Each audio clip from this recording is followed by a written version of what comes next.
So guys, ayan po ang aming tanim na mga siling green guys. Ayan. At syempre, hindi na tayo bibili ng siling green kasi ang dami niyang bunga guys. Ayan.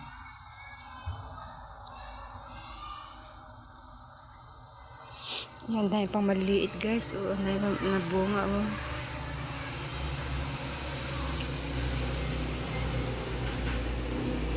Ito po ang munti naming halamanana. Guys, ito po ang munti naming garden. Ang mga halaman na nga rito ang sili. At syempre may papaya pa guys. Ayan, ang papaya daming bulaklak.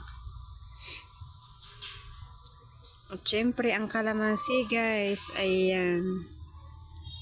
Kalamansi.